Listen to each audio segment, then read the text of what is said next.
Bismillahirrahmanirrahim. Assalamualaikum warahmatullahi wabarakatuh.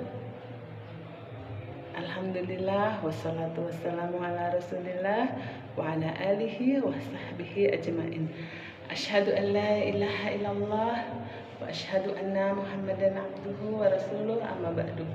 Segala puji bagi Allah yang telah melimpahkan rahmat dan karunia-Nya kepada kita semua, sehingga pada kesempatan kali ini kita bisa berkumpul kembali dalam rangka menuntut ilmu. Salawat dan salam semoga senantiasa tercurah kepada uswah dan qudwah kita, Nabi Agung Muhammad sallallahu alaihi wasallam. Sebelum Ustazah masuk ke pelajaran, Ustazah ingin menyapa dulu anak-anak yang hadir pada kesempatan kali ini. Apa kabarnya anak-anak semuanya? Sehat ya? Sehat insya Allah ya? Alhamdulillah, Masya Allah. Kita harus banyak-banyak bersyukur kepada Allah yang telah memberikan kita nikmat sehat. Karena nikmat sehat ini terkadang kita melalaikannya, sebagaimana sabda Rasulullah Sallallahu Alaihi Wasallam, dua nikmat yang sering dilalaikan oleh kebanyakan manusia, yaitu yang pertama nikmat sehat, dan yang kedua adalah nikmat waktu luang.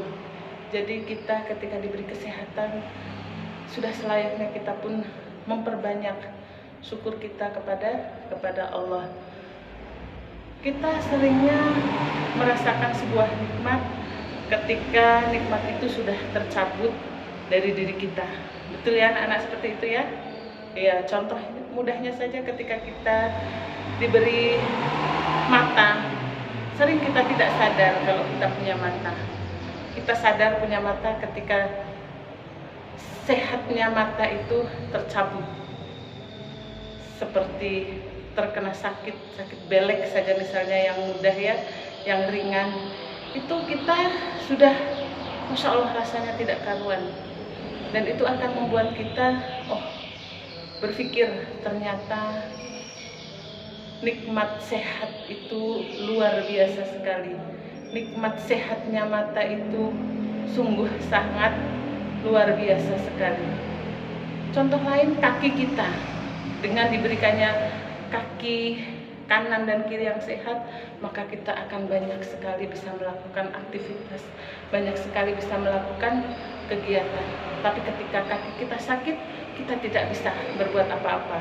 Itulah nikmat yang Allah berikan, di antaranya hanya contoh kecil saja seperti itu ya anak-anak ya. Jadi kita harus banyak-banyak bersyukur. Sebelum Ustazah masuk ya, Ustazah pengen absen dulu anak-anak yang hadir ya. Ananda Ainun Hamidah, alhamdulillah hadiroh ya.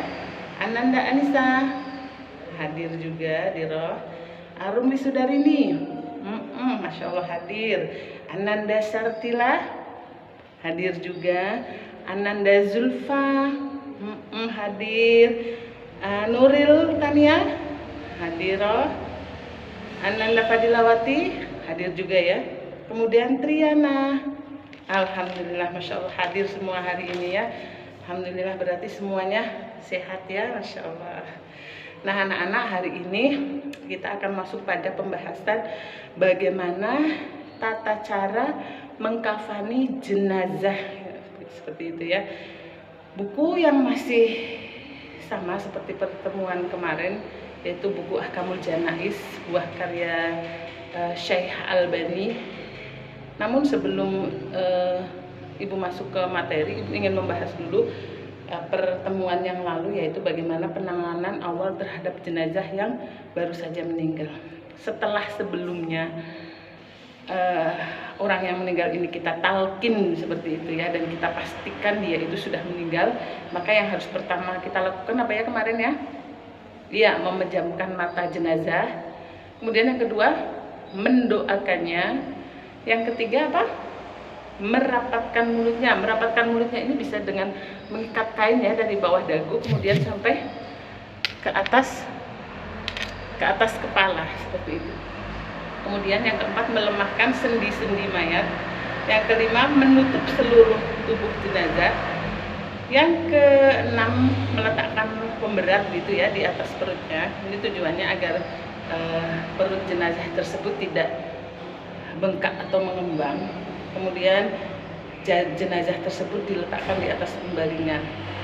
Lalu kita mandikan jenazah tersebut ya. Ini semuanya sudah kita bahas pada pertemuan yang lalu. Yang kesembilan ini mengkafani jenazah. Mengkafani jenazah. Anak-anak sambil nulis ya nanti ya. Jadi tidak tertinggal catatannya. Ketika ibu menerangkan poin yang penting ditulis ya. Yang pertama, hukum mengkafani jenazah. Siapa yang tahu hukum daripada mengkafani jenazah boleh angkat tangannya. Iya, masya Allah. Apa ya hukumnya? Wajib. Benar. Yang pertama ditulis ya, Ustazah tulis ya di sini ya. Hukum mengkafani jenazah. Hukumnya apa tadi? Wajib. Nah, ini sebagaimana hukum memandikan jenazah, maka hukum mengkafani jenazah juga wajib. Wajibnya itu ya fardu kifayah seperti itu ya. Kemudian ini berdasar dari hadis Abdullah bin Abbas yang bunyinya igsiluhu bima'in wasidrin wa kaffinuhu fi saubaini. Mandikanlah ia dengan air dan daun bidara dan kafanilah ia dengan 2 lapis kain. Hadis riwayat Bukhari dan juga hadis Imam Muslim. Jadi hukumnya mengkafani jenazah adalah wajib. Yang kedua, syarat dan kriteria.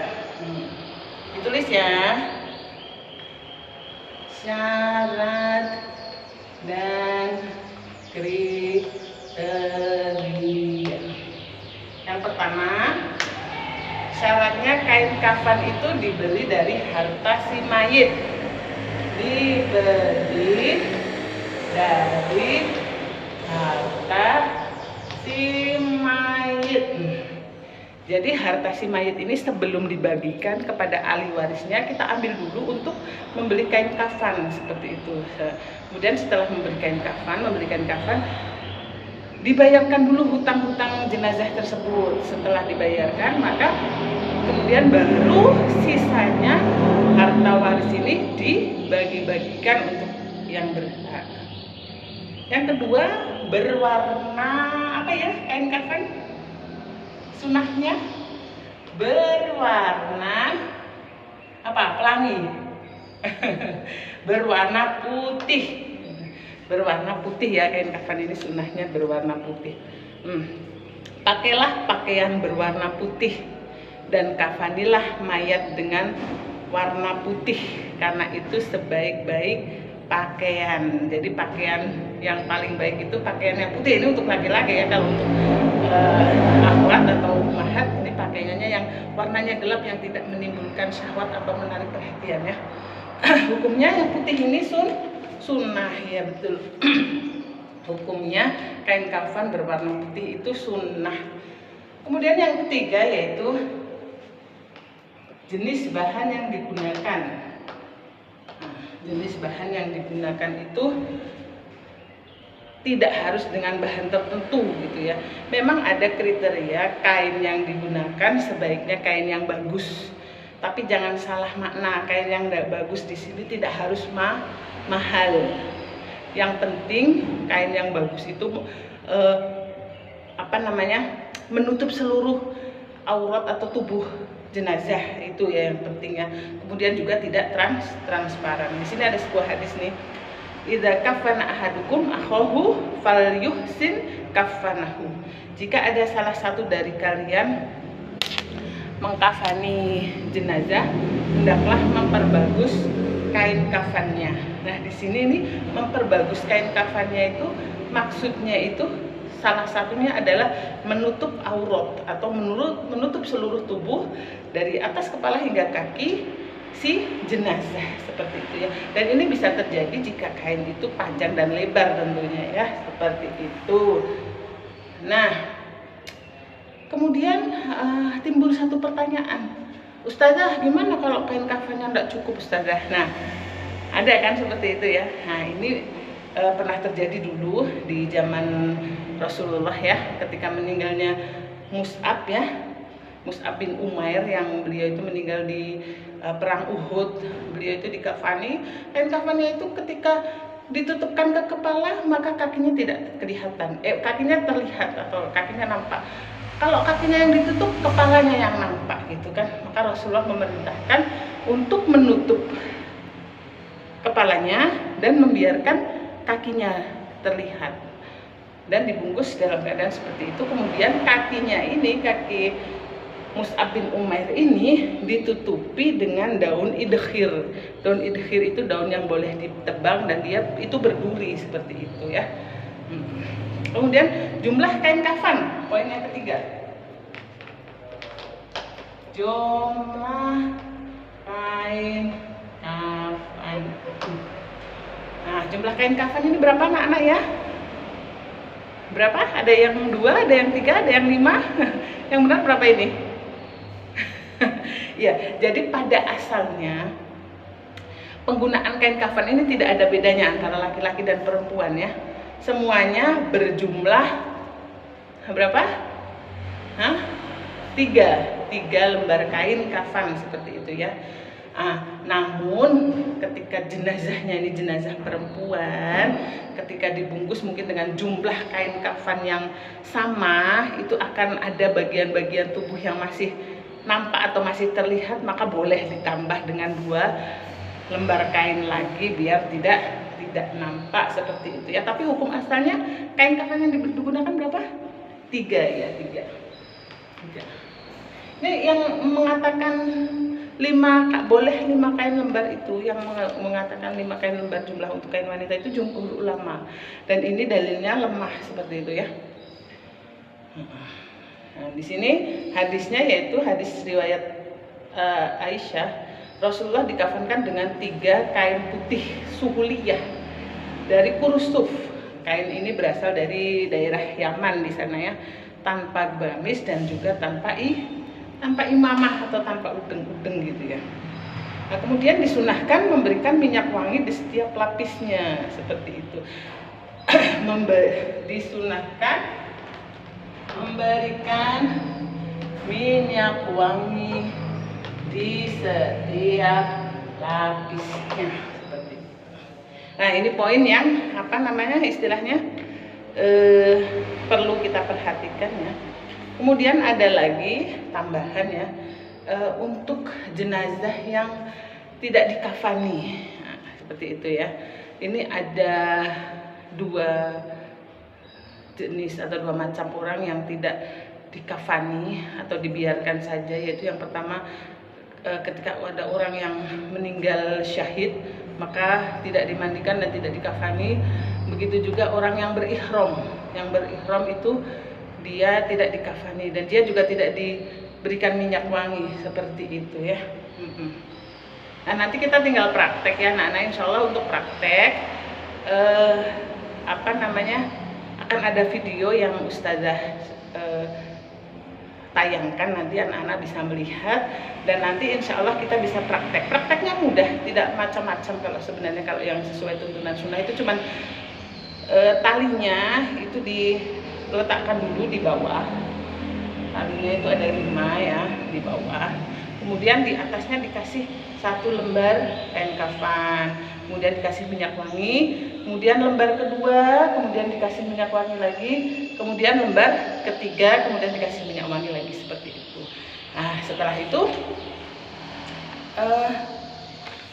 kalau sudah, baru jenazahnya diletakkan di atasnya seperti itu ya.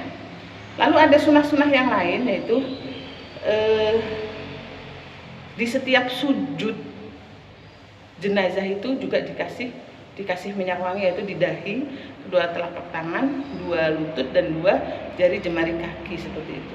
Bagian leher sini juga, bagian mata, ketiak, di bawah pusar itu juga dikasih minyak wangi. Ini tujuannya agar tidak tercium aroma yang tidak menyenangkan. Tapi ini sebenarnya ketika zaman-zaman dahulu itu tidak dilakukan, maksudnya tidak ada tuntunan syariatnya. Ini